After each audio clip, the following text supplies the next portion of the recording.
नमस्कार विद्यार्थी मित्रांनो, आज आपण बघणार आहोत 17 जुलै 2026 चे चालू घडामोडीतले टॉप 10 महत्त्वाचे प्रश्न।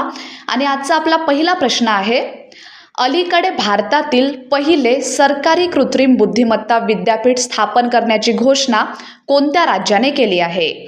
प्रश्न क्रमांक 1 चं योग्य उत्तर आहे पर्याय क्रमांक सी, कर्नाटक। कर्नाटक स्थापना करण्यात आली होती 1 नोव्हेंबर 1956 रोजी। राजधानी आहे बँगलोर। अधिकृत भाषा वापरली जाते कन्नड। मुख्यमंत्री आहेत DK शिवकुमार आणि राज्यपाल आहेत थावरचंद गेहलोत।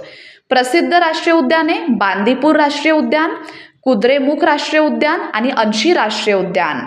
प्रमुख धार्मिक स्थळे आहेत विरूपाक्ष मंदिर, मुरुडेश्वर मंदिर, श्रवणबेळगोळा आणि उडुपी श्रीकृष्ण मठ।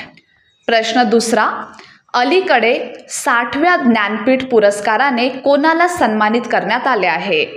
प्रश्न क्रमांक 2 चं योग्य उत्तर आहे पर्याय क्रमांक बी, आर वैरामुथू। 2025 सालासाठीचा 60वा ज्ञानपीठ पुरस्कार तमिळ कवी, गीतकार आणि साहित्यिक आर वैरामुथू यांना प्रदान करण्यात आला। हा पुरस्कार नवी दिल्ली येथे आयोजित विशेष समारंभात डॉक्टर करण सिंग यांच्या हस्ते प्रदान करण्यात आला। आर वैरामुथू हे तमिळनाडूमधील 3रे ज्ञानपीठ पुरस्कार विजेते ठरले आहेत। यापूर्वी अकिलन यांना 1975 मध्ये आणि जयकांतन यांना 2002 मध्ये हा पुरस्कार प्रदान करण्यात आला होता। पुरस्कारामध्ये ₹11 लाखांचे रोख पारितोषिक, देवी वाग्देवीची कांस्यमूर्ती आणि प्रशस्तीपत्र प्रदान करण्यात येते। ज्ञानपीठ पुरस्कार हा भारतातील सर्वोच्च साहित्यिक सन्मान मानला जातो। प्रश्न तिसरा आहे, गीर अभयारण्यात कोणता पक्षी सुमारे 60 वर्षांनंतर पुन्हा दिसून आला आहे? प्रश्न क्रमांक 3 चं बरोबर उत्तर आहे पर्याय क्रमांक ए, भारतीय राखाडी गणेश, ज्याला इंग्रजीमध्ये म्हटलं जाते इंडियन ग्रे हॉर्नबिल। गुजरात स्थापना करण्यात आली होती 1 मे 1960 रोजी। गुजरातची राजधानी आहे गांधीनगर। अधिकृत भाषा आहे गुजराती।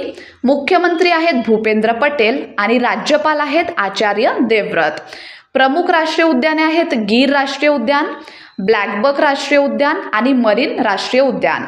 प्रमुख धार्मिक स्थळे आहेत सोमनाथ मंदिर, द्वारकाधीश मंदिर, नागेश्वर ज्योतिर्लिंग, अंबाजी मंदिर आणि अक्षरधाम मंदिर। पुढला प्रश्न, महाराष्ट्र सरकारने पिंक ई रिक्षा योजनेअंतर्गत महिलांसाठीचे अनुदान किती टक्क्यांपर्यंत वाढवले आहे? प्रश्न क्रमांक 4 चं बरोबर उत्तर आहे पर्याय क्रमांक सी, 40%। प्रश्न 5वा, अलीकडे 31व्या दिव्य कला मेळ्याचे उद्घाटन कुठे करण्यात आले? बरोबर उत्तर आहे पर्याय क्रमांक बी, कोलकाता। 31व्या दिव्य कला मेळ्याचे उद्घाटन 14 जुलै 2026 रोजी कोलकाता येथील रवींद्र सदन येथे करण्यात आले। या मेळ्याचे उद्घाटन केंद्रीय सामाजिक न्याय व अधिकारिता मंत्री वीरेंद्र कुमार यांच्या हस्ते करण्यात आले।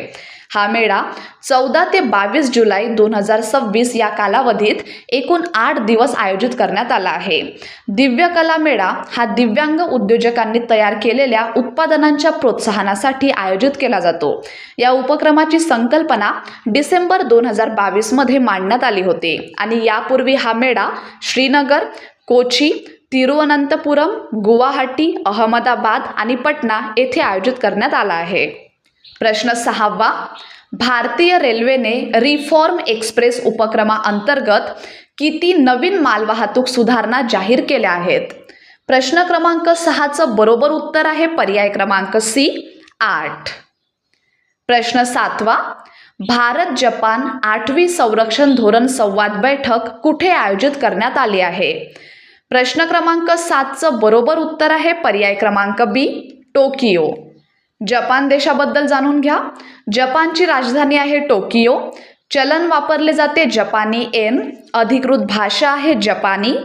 तिथले राष्ट्रप्रमुख आहेत सम्राट नारुहितो आणि पंतप्रधान आहेत सनाए तकाईची।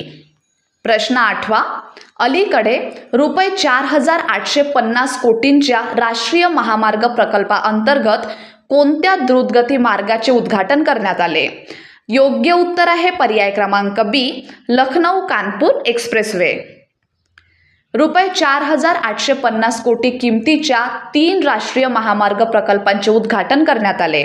या प्रकल्पांमध्ये 63 किलोमीटर लांबीच्या लखनौ कानपूर एक्सप्रेसवेचा समावेश आहे। या एक्सप्रेसवेमुळे लखनौ कानपूर प्रवासाचा वेळ 45 ते 50 मिनिटांपर्यंत कमी होणार आहे आणि या प्रकल्पांमुळे दिल्ली, बिहार आणि नेपाळ यांच्याशी संपर्क अधिक सुलभ व मजबूत होणार आहे। प्रश्न 9 आहे, आंतरराष्ट्रीय न्याय दिन इंटरनॅशनल जस्टिस डे दरवर्षी कधी साजरा केला जातो?